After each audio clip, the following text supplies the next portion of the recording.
नमस्कार, मैं राकेश भारती एक बार फिर आपसे मुखातिब हूँ।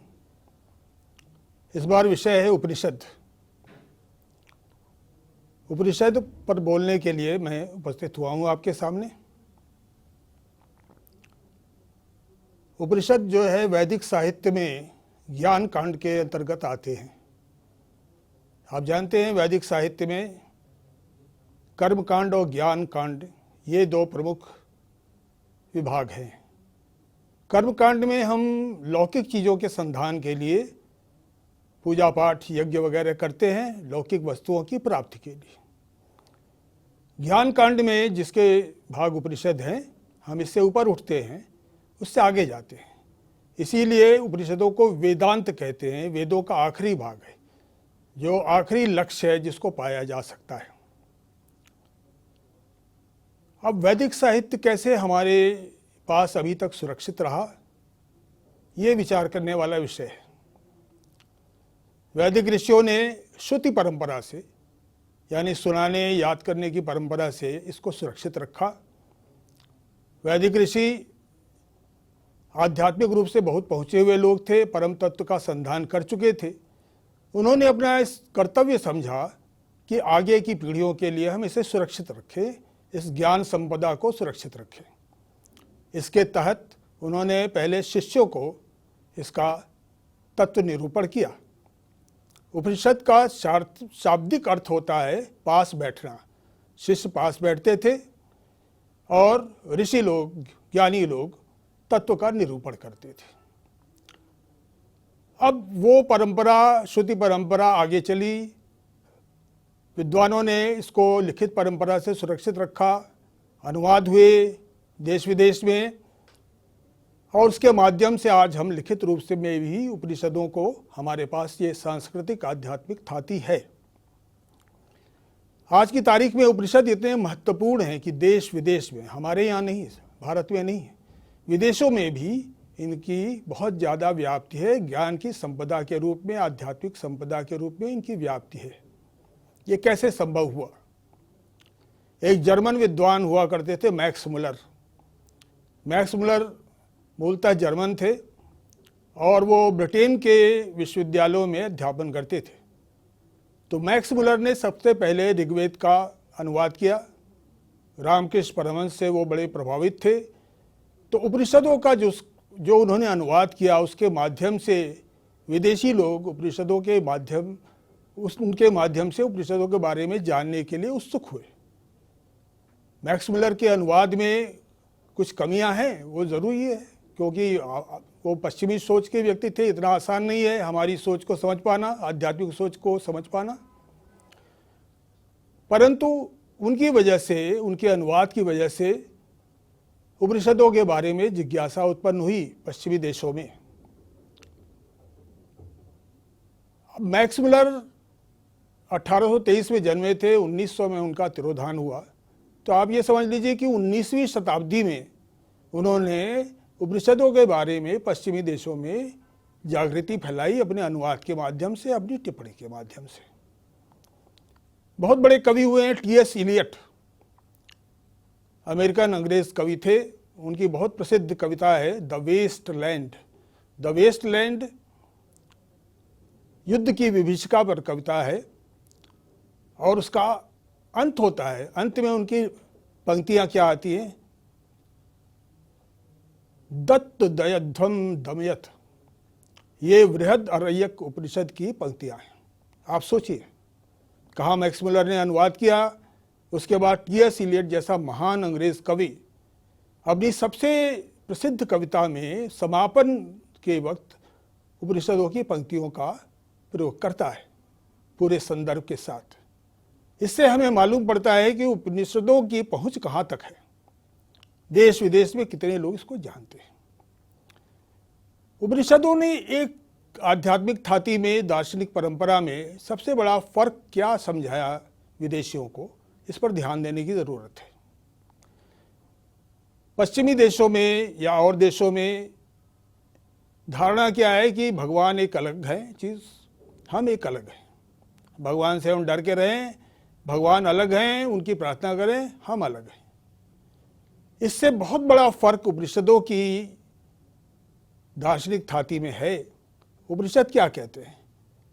हम वही हैं, हमारे अंदर वही भगवान बैठे हुए हैं और भगवान के अंदर हम ही हैं, तो कोई भेद नहीं है। उपनिषद इसको बहुत अच्छी तरह से व्याख्यायित करते हैं, बहुत बढ़िया ढंग से समझाते हैं। कठोपनिषद में आता है, अंगुष्ठ मात्र पुरुषो मध्य आत्मनि तिष्ठति। कठोपनिषद की सूत्र में क्या निहित है बात? कि हमारे ही हृदय में अंगूठे के बराबर एक जगह है जहाँ पे वो परम पुरुष, परमात्मा, जिस भी नाम से कर दीजिए, ब्रह्म कर दीजिए, पर ब्रह्म, वो अवस्थित है। यानी वो हमसे बाहर नहीं है, वो हमारे ही अंदर है और हम उन्हीं के अंश हैं। ये पश्चिमी सोच से बिल्कुल ही अलग सोच है। इसमें यह है कि जो ब्रह्म है वो हम हैं, जो हम हैं वो ब्रह्म के ही अंश है। अब ये बहुत बड़ी चुनौती थी, इसको समझाया कैसे जाए। हमारे ऋषि, जो सारे ऋषि जिन्होंने उपनिषदों को लाया, का स्वरूप दिया, बाद में लिखित रूप से आया, वो सारे आध्यात्मिक रूप से बहुत समृद्ध लोग थे। अब उनके सामने ये चुनौती थी कि वो तो आध्यात्मिक रूप से समृद्ध हो गए, परम तत्व का उनको तो ज्ञान हो गया, वो तो प्रवृत्त हो गए, बाकी लोगों के लाभ के लिए वो क्या करें। तो उपनिषद शब्द का अर्थ होता है पास बैठना। तो उन्होंने पहले अपने शिष्यों को पास बैठाया और उनको श्रुति परंपरा से, सुनने सुनाने की परंपरा से उपनिषदों के आध्यात्मिक थाती में दीक्षित किया। अब विषय बड़ा कठिन था, जिसका स्वरूप नहीं हमें मालूम, जो किसी भी मानवीय व्याख्या से, मानवीय किसी भी इमेजरी से, किसी भी उपमा से परे है, उसको हम कैसे व्याख्यायित करें, कैसे लोगों को उस ओर प्रवृत्त करें, क्या समझाएं? बड़ी मुश्किल बात है। कोई चारा नहीं था। उपनिषदों के बारे में समझाना भी है और जो विषय समझाना है वो मानवीय खाके से अलग है। इसके लिए वो प्रतीक का सहारा लेते हैं, बहुत अच्छे प्रतीक का सहारा लेते हैं। सबसे पहला उपनिषद है, माना जाता है, ईशावास्योपनिषद। छोटा सा उपनिषद है और वो वेदांत का, यानी उपनिषद का सार तत्व अपने आप में निहित किए हुए है। उसके शांति पाठ में, यानी शुरुआत में ही ईशावास्योपनिषद के कहते हैं बहुत अच्छी तरह से, ओम ईशावास्यम इदम सर्वम यत् किंच जगत्याम जगत। जो भी इस जगत में चल फिर रहा है, जो भी दिखाई दे रहा है, वो ईश से, यानी ब्रह्म से आप्लावित है। ब्रह्म ही सारी चीजों में है। आगे क्या कहता है? तेन त्यक्तेन भुंजी था मां गृध कस्य सिद्धनम। लालच मत करो, त्याग करके ही अपने आप को सुरक्षित रखो। और ये धन किसका है? किसी का नहीं है। हम अपने अनुभव से जानते हैं कि धन तो बड़ी क्षणभंगुर चीज है। इस क्षणभंगुर चीज में हम क्यों, हम तो इससे आगे देखें, हम उस ब्रह्म के बारे में सोचे जिससे हम उपजे हैं और जो हमारा अंतिम स्थान वही है। इसको ये सूक्त, इसका शांति पाठ शुरू में ही ईशावास्योपनिषद के बताता है। ईशावास्योपनिषद से ही आगे हम चलते हैं, उसी में चलते हैं। क्या कहता है? ब्रह्म के स्वरूप को व्याख्यायित तो कर नहीं सकते, लेकिन कुछ आभास देने के लिए क्या करता है? तद एजति तन्नयजति तद दूरे तत्तु अंतिके तद अंतरस्य सर्वस्य तत्सर्वास्य बाह्यतः। वह चलता है, वह नहीं भी चलता है, वह दूर भी है, वह पास भी है, वो सबके अंदर है और सबके बाहर भी है। यानी ब्रह्म की व्याप्ति से कुछ भी बचा हुआ नहीं है। इसको प्रतीक के माध्यम से, जो मानवीय ढंग से समझा जा सकता, प्रतीक के माध्यम से बताता है ईशावास्योपनिषद। ईशावास्योपनिषद में भी आगे हम चलते हैं बड़ी सुंदर कविता है। ईशावास्योपनिषद बड़ा गेय है, उसका मंत्र पाठ बड़ा अच्छी ध्वनि निकलती है उससे, बड़ा गेय है। वो सपरिगात शुक्रम अपाप विद्धम अस्नाविरम अकायम, ब्रह्म के स्वरूप को वो कहता है कि भाई आप तो इंसान हो, आप यही समझते हो कि शरीर में नाड़ी है, एक शरीर है, इसमें कुछ घाव हो सकता है। वो बताते हैं ईशावास्योपनिषद में कि भाई इससे परे है, आप ये मत सोचो, वो बिल्कुल शुद्ध है। अस्नाविरम, नाड़ी नहीं है उसमें, अकायम, कोई काया नहीं है, उसका कोई शरीर नहीं है, अव्रणम, उसमें कोई घाव नहीं हो सकता, अपाप विद्धम, उसको कोई पाप छू नहीं सकता। इस तरह से मानवीय प्रतीकों से ही उपनिषद समझाने की कोशिश करते हैं कि ब्रह्म हम सबसे ऊपर है, परंतु इसके साथ ही हम उसके भाग हैं, उसी के अंश हैं। ये दोनों बातें समझाना बहुत मुश्किल है। मानवीय प्रतीकों के माध्यम से हम सीमित लोग हैं, हमारी बुद्धि सीमित, हमारी भाषा सीमित, हमारे प्रतीक सीमित, और हम व्याख्या करने की कोशिश कर रहे हैं असीमित को, असीमित ब्रह्म जिसकी कोई सीमा नहीं है, सीमा तय की ही नहीं जा सकती, उसको हम व्याख्या करने की कोशिश करते हैं। किसी तरह से हम लोगों को समझाने की कोशिश करते हैं कि परम तत्व, ब्रह्म का तत्व, परम तत्व, पर ब्रह्म, जो भी नाम आप उसे दे दीजिए, वो क्या है, उस ओर आप प्रवृत्त होंगे। धीरे धीरे आपके समझ में आएगा कि भाई जो ब्रह्म है वो हम ही हैं, तो आगे प्रवृत्ति करते करते हम उस बार तक पहुंच जाएंगे। अब बात करते हैं कठोपनिषद की। बड़ा प्रसिद्ध उपनिषद है और बड़ा लोकप्रिय भी है, उसकी कथा ही इतनी अच्छी है। यम नचिकेता संवाद। नचिकेता कौन है? वो तो एक बालक है, ऋषि का पुत्र है। वो देखता है कि भाई दान देने चले हैं, उसके पिताजी गौओं के दान देते हैं, गायों का दान उस जमाने में बहुत होता था, गायों का दान कर रहे हैं। तब तक वो देखता है कि गाय जो वो दान दे रहे हैं, जगदृढ़ा, निरींद्रिया, इंद्रिय सारी उनकी बिल्कुल ढीली पड़ गई हैं, वो अपना अंतिम खाना भी खा चुके हैं, घास खा चुके हैं, मतलब बिल्कुल बेकार, किसी काम की नहीं गायों का वो दान कर रहे हैं। तो बालक बहुत बुद्धिमान था, नचिकेता। उसने कहा, अरे पिताजी आप ये क्यों दे रहे हैं, ये तो दान के लायक गाय है ही नहीं। एक बार पूछता है, 2 बार पूछता रहता है। बात चलते चलते ऋषि को, पिता को गुस्सा आ जाता है कि क्या ये बालक दिमाग खाए हुआ है, अब मैं तो दान देने जा रहा हूँ और बीच में ये बोलना शुरू कर दिया। तो उसको शाप दे देते हैं।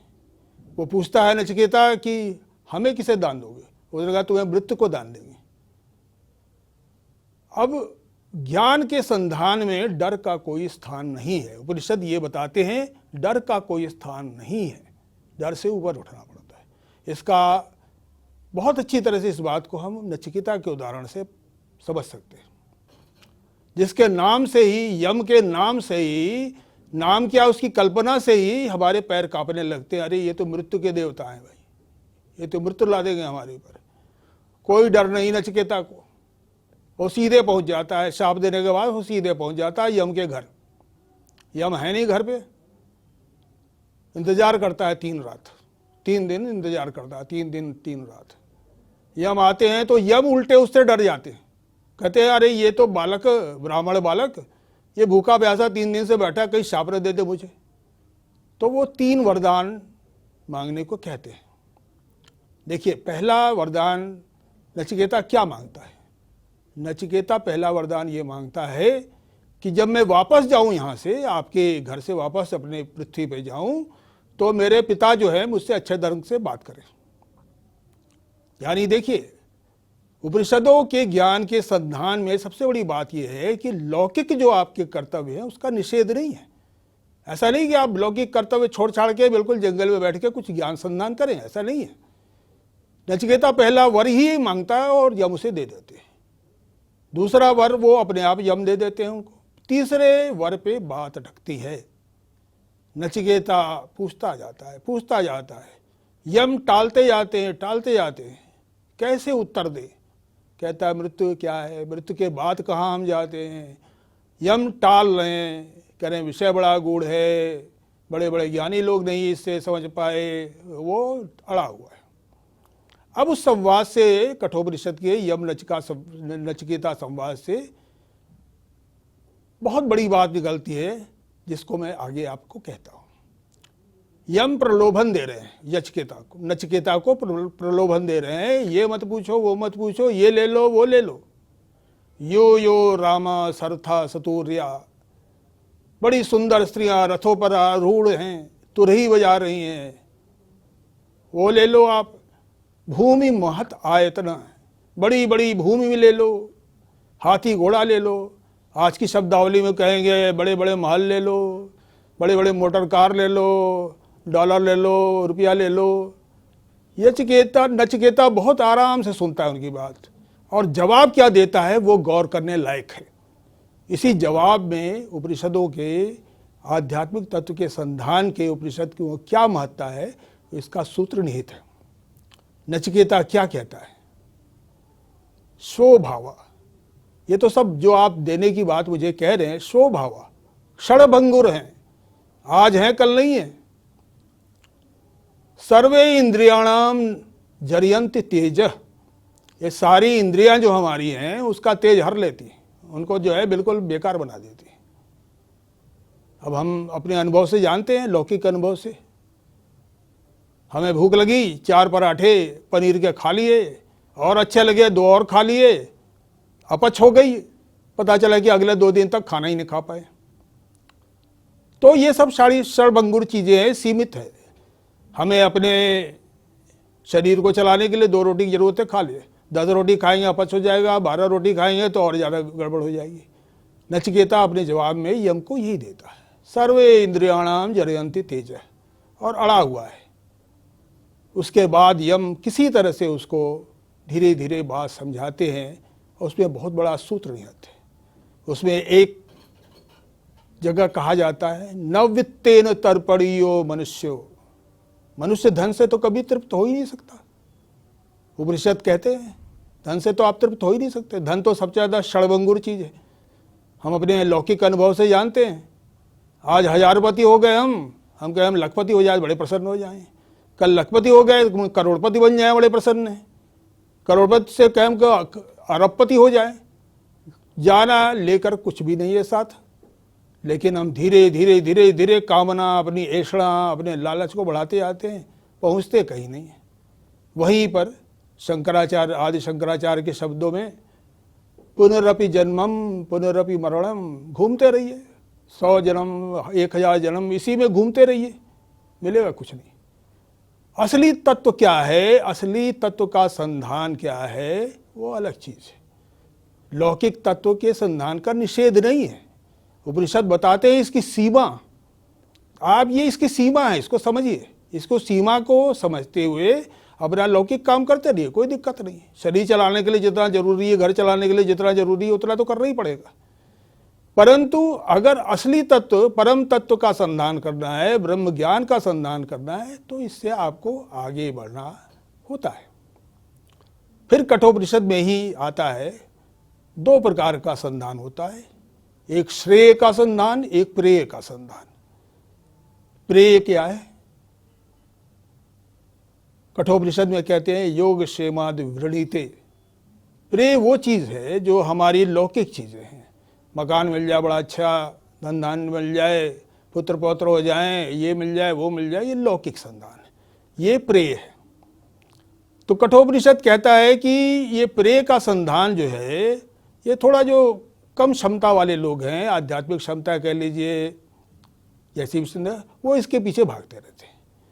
जो असली लोग होते हैं वो इसको जानते हैं कि प्रेय मार्ग के क्या मिल सकता है, वो जानते, ऐसा नहीं कि अनजान है, वो जानते हैं, परंतु उसको जानते ही वो श्रेय मार्ग की तरफ जाते हैं। श्रेय मार्ग क्या है?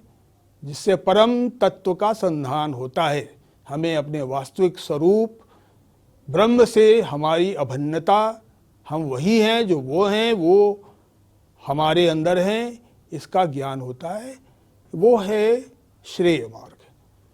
तो उपनिषद कहते हैं, कठोपनिषद में विशेष रूप से जोड़ के कहते हैं, दोनों मार्ग हमारे सामने उपस्थित है। दोनों मार्ग को जो बुद्धिमान व्यक्ति है, धीर पुरुष है, वो जानता है कि दोनों मार्ग से क्या क्या मिल सकता है। इससे ये मिलेगा उससे वो मिलेगा, तो वो श्रेय मार्ग की तरफ जाएगा, जो श्रेयस्कर मार्ग है, जिससे ज़्यादा अच्छा हमें फायदा होगा, उसी मार्ग की तरफ जाएगा। और वो है अध्यात्म तत्व का संधान। उपनिषद यही कहते हैं कि आप अध्यात्म तत्व का संधान कीजिए, अपने वास्तविक स्वरूप, अपने आत्म साक्षात्कार पर ध्यान दें। आप इस पर मत ध्यान दें कि इसी में न लिपट के रह जाएं कि भाई हम ये लौकिक चीज़ों में ही अपना जीवन बिता दें, यही हमारा ध्येय है, इससे आगे कुछ नहीं है। तो ये उपनिषदों का जो मार्ग है वो अध्यात्म तत्व के चरम तक पहुंचने का मार्ग है। हमारी आध्यात्मिक जो खोज है वो उसको मंजिल तक पहुंचाने का मार्ग है। एक उदाहरण मैं देता हूं पृष्ठ उपनिषद से, बड़ा रोचक उपनिषद है पृष्ठ उपनिषद। देखिए, उपनिषदों का मार्ग इतना आसान नहीं है। कैसे बताते हैं ये, कैसे बताते हैं? उपनिषदों का मार्ग ये ऐसे बताते हैं कि 6 ऋषि हैं, भार्गव, सुकेशा, सौर्यायण, बहुत सारे ऋषि हैं। वो सुनते हैं कि वे पिपलाद मुनि हैं। पिपलाद मुनि जो हैं बड़े भारी ज्ञाता हैं ब्रह्म ज्ञान के। तो पिपलाद मुनि के पास जाते हैं और वो कहते हैं कि महाराज ऋषिवर, हमें ब्रह्म ज्ञान का उपदेश दीजिए। पिपलाद मुनि क्या कहते हैं? बहुत बड़ा दृष्टांत है, बहुत सीखने लायक दृष्टांत है। पिपलाद मुनि कहते हैं, पहले वापस जाओ, 1 साल तक पूरे संयम से रहो, ब्रह्मचर्य से रहो, उसके बाद मेरे पास वापस आना ज्ञान के लिए। 6 ऋषि गए हैं, बड़े ज्ञानी ऋषि हैं वो, लेकिन ब्रह्म ज्ञान के संधान के लिए वो भी कम पड़ रहा है। पिपलाद मुनि कहते हैं, अभी तुम उसके पात्र नहीं हो, जाओ 1 साल तक पूरे संयम से रहो, ब्रह्मचर्य से रहो, तब जाके आना।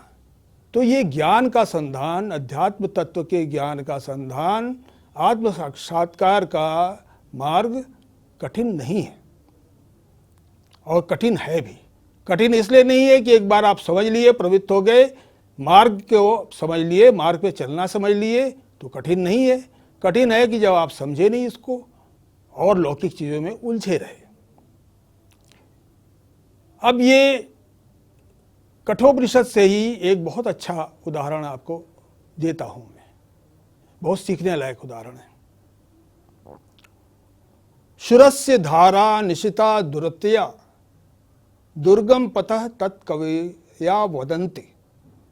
ये बहुत छुरे की धार पे चलने लगे। छुरे की धार इतनी तीक्ष्ण है, उस पर चलने जैसा ये बहुत ही कठिन मार्ग है, बहुत ही दुर्गम मार्ग है। परंतु चलना है अगर तत्व का संधान करना है। इससे पहले की लाइन, उत्तिष्ठत जागृत प्राप्य वरान निबोधत।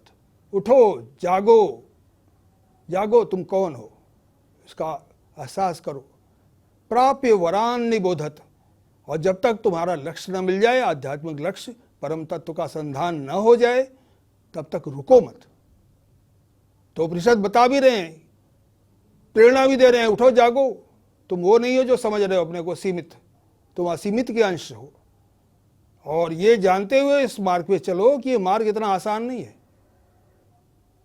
आज के संसार में हम देख ही रहे हैं, खासकर नई पीढ़ी के बच्चे, जो जानकारी है वो सोचते हैं गूगल में रखा हुआ है, अभी बटन दबाएंगे अभी मिल जाएगा। फटाफट कल्चर, उससे कुछ नहीं मिलता है। ये दुर्गम पथ है, उम्र खपानी पड़ती है, जन्म खपाने पड़ते हैं, लेकिन जो मिलता है उसकी कोई तुलना नहीं। क्योंकि अंत में मिलता क्या है, हम क्या हैं वो उसका ज्ञान होता है। उसके बाद कुछ जानने के लिए बचता ही नहीं है। उपनिषद तरह तरह की उपमा देके, तरह तरह के दृष्टांत देके इस बात को समझाने की कोशिश करते हैं। आप लोग जानते हैं स्वामी विवेकानंद 1893 में अमेरिका में धर्म संसद में गए थे। वहाँ पे उन्होंने अपने व्याख्यान से अपना जो पर्चा उन्होंने पढ़ा, पूरी दुनिया को चमत्कृत कर दिया। उन्होंने सोचा ही नहीं था कि अध्यात्म तत्व का संधान ऐसे हो सकता है। ये भी दार्शनिक रूप से कोई वरीय चीज़ हो सकती है। उस वक्त उपनिषदों से काफ़ी ज़्यादा उदाहरण उन्होंने दिए थे। छोटे से अपने लेक्चर में उपनिषदों से उदाहरण दिए थे।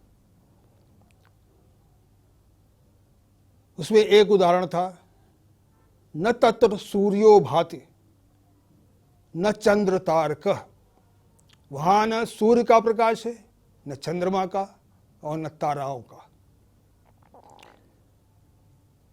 नेमा विद्युत, वहाँ बिजली भी नहीं है, बिजली भी नहीं है वहाँ पे। कुतो इयम् अग्नि, और अग्नि की क्या बात है, वो भी नहीं है वहाँ पे। तो जो हम अपने लौकिक जीवन में सोचते हैं, सूर्य, हम वैज्ञानिक रूप से जानते भी हैं कि सूर्य के बिना तो हमारा जीवन ही नहीं है। 6000 डिग्री सेंटीग्रेड बाहरी जो सतह है सूर्य का, उसका तापमान है 6000 डिग्री सेंटीग्रेड। आज हम वैज्ञानिक रूप से जानते हैं। अगर उसका तापमान कम हो जाए उससे तो पृथ्वी का जीवन खतरे में, उसका तापमान उससे ज़्यादा हो जाए तो पृथ्वी का जीवन खतरे में। हम सूर्य पर निर्भर हैं और उपनिषद कहते हैं कि वहाँ तो सूर्य का कोई प्रकाश ही नहीं है। तो इसलिए वो जोर दे कहते हैं, भाई लौकिक चीज़ों से तुलना मत करो, धीरे धीरे आगे बढ़ोगे, अध्यात्म तत्व की राह में, आध्यात्मिक राह में आगे बढ़ोगे तो वहाँ तक पहुँचोगे, परंतु उस पर प्रवृत्त होगे तो आगे पहुँचोगे, परंतु लौकिक चीज़ों से उसकी व्याख्या नहीं हो सकती। इसलिए लौकिक प्रतीकों से ही किसी तरह से व्याख्या करके आपको आध्यात्मिक राह की ओर प्रवृत्त करने की कोशिश करते हैं। उपनिषदों की सबसे बड़ी खूबी यही है कि वो लौकिक ही उदाहरण से धीरे धीरे कि ये नहीं है, वो नहीं है, वो नहीं, उसके इस तरह करके आपको उस ओर प्रवृत्त करते हैं। आध्यात्मिक राह में इस तरह से कभी सोचा नहीं गया था कि ये कोई राह हो सकती है, इस तरह का कोई तत्व हो सकता है। पश्चिमी देशों में कभी सोचा ही नहीं। वो तो कहते हैं भगवान अलग है, हम अलग हैं, डर के मारे रहो भगवान से, नहीं तो ये कर देंगे, वो कर देंगे। उपनिषद कहते हैं अरे ये सब नहीं है, वो तो आप ही हो, और वो जो हैं उसके अंश आप ही में स्थित हैं। अंगुष्ठ मात्रा पुरुषो मध्य आत्मनि तिष्ठति, आपके अंदर ही बैठे हुए हैं। ये पश्चिमी देशों ने कभी सोचा नहीं था कि इस तरह की कभी फिलॉसफी हो सकती है, दार्शनिक तत्व होता है। इसीलिए उपनिषदों की ओर वे आकृष्ट हुए, उसमें काफ़ी चिंतन मनन हुआ, अनुवाद हुए, सब कुछ हुआ। उपनिषदों का विषय बहुत व्यापक है, इसके साथ ही बहुत ही सूक्ष्म है, और इसके साथ ही हमारी अपनी असली पहचान को उजागर करने के लिए, उसको जानने के लिए बहुत ज़्यादा आवश्यक भी है। अब आज की तारीख में हम कहें कि हमें तो संस्कृत भाषा आता नहीं, आती ही नहीं हमें भाषा, ये हम कहाँ से उपनिषद पढ़ें, और ये तो बड़ी गूढ़ चीज़ है, हम पढ़ के क्या करेंगे, हमारे समझ में नहीं आएगा, खोपड़ी से ऊपर निकल जाएगा। बात सही है, उपनिषद एक बार पढ़ के आपको उसका तत्व नहीं होगा। मैंने खुद 25 वर्ष की उम्र में पढ़ना शुरू किया उपनिषद, और आज 4 दशक और बीत गए हैं, लेकिन अब भी मैं कहूँ कि मैं उपनिषदों को जानता हूँ, मैं कहूँगा नहीं, अभी तो मैं खोज रहा हूँ तत्व। तो ये जिंदगी लग जाती है, जन्म लग जाते हैं, एक के बाद एक जन्म लग जाते हैं। ये कोई कैप्सूल में नहीं उपलब्ध है कि बटन दबाइए मिल जाएगा, गोली खाइए मिल जाएगा, समझिए। लेकिन जो मिलता है उसकी कोई तुलना नहीं। आत्म साक्षात्कार, आपका असली तत्व, उससे आप मुखातिब होते हैं, उसका कोई तुलना नहीं। तो ये जो यात्रा है उपनिषदों के माध्यम से, जो आध्यात्मिक यात्रा है, अंततः जो मिलेगा उसकी कोई तुलना नहीं। कोई भी लौकिक चीज़ उसकी तुलना में खड़ी नहीं हो सकती। आज हमारे पास अनुवाद बहुत अच्छे हैं, बड़ी अच्छी विद्वानों की टीकाएँ हैं, एक से बढ़कर एक उपनिषदों की टीकाएँ हैं, और इसमें प्रवृत्त होने के लिए ऐसा नहीं है कोई विशेष रूप से प्रयत्न करना पड़ेगा। आप अपने लौकिक जीवन में अपना काम करते हुए ही इसको संधान कर सकते हैं, इस ज्ञान का संधान कर सकते हैं। रास्ता खुला हुआ है, इतनी बड़ी आध्यात्मिक संपदा, इतनी बड़ा ज्ञान, दार्शनिक विचारधारा हमारे पास उपलब्ध है। जो विदेशी इसको पढ़कर थोड़ा बहुत समझ कर प्रवृत्त हो रहे हैं उस ओर, तो हम क्यों ना, ये तो हमारी धरती की चीज़ है। हम नहीं समझेंगे उपनिषदों का महत्व, अपने आध्यात्मिक यात्रा के चरम पे पहुंचने में उनकी महत्ता क्या है, हम नहीं समझेंगे तो कौन समझेगा। इसलिए मैं इस बार को जोर दे के कहना चाहूँगा कि उपनिषदों का पढ़ना, उस पर चिंतन मनन करना, पढ़ना काफ़ी नहीं है, चिंतन मनन करना, उस पर गुनना, बार बार उनकी बातों पे सोचना, सोचते हुए कुछ हद तक तत्व समझना, कुछ हद तक आगे बढ़ना, आध्यात्मिक यात्रा में, आध्यात्मिक राह पे आगे बढ़ना, और अंततः वहाँ पहुँचना जहाँ हमें मालूम होता है हम हैं कौन? हम तो ब्रह्म हैं, हम तो ब्रह्म स्वरूप हैं। हम अपने को समझ रखे थे कि हम तो यही जीवन मरण वाले चक्र वाले, ये धन मिल जाए, वो धन मिल जाए, कोठी मिल जाए, कार मिल जाए, इसी चक्कर में। नहीं नहीं, ये कुछ नहीं है। आप तो ये हो ही नहीं। आपने अपने असली तत्व को जाना ही नहीं। पढ़िए उपनिषदों को, विचार कीजिए उस पर, आगे बढ़िए। एक न एक दिन, एक न एक जन्म, कभी न कभी आपको वो तत्व मिलेगा जिसके बाद कुछ जानने के लिए बचता ही नहीं। वह जानने का चरम है, ज्ञान का चरम है, आत्म साक्षात्कार है। यही उपनिषदों का सार तत्व है। नमस्कार। आगे इस चर्चा को हम फिर आगे बढ़ाएंगे। बहुत कुछ इस पर बोलेंगे, बहुत कुछ समझेंगे साथ मिलके। तब तक के लिए नमस्कार।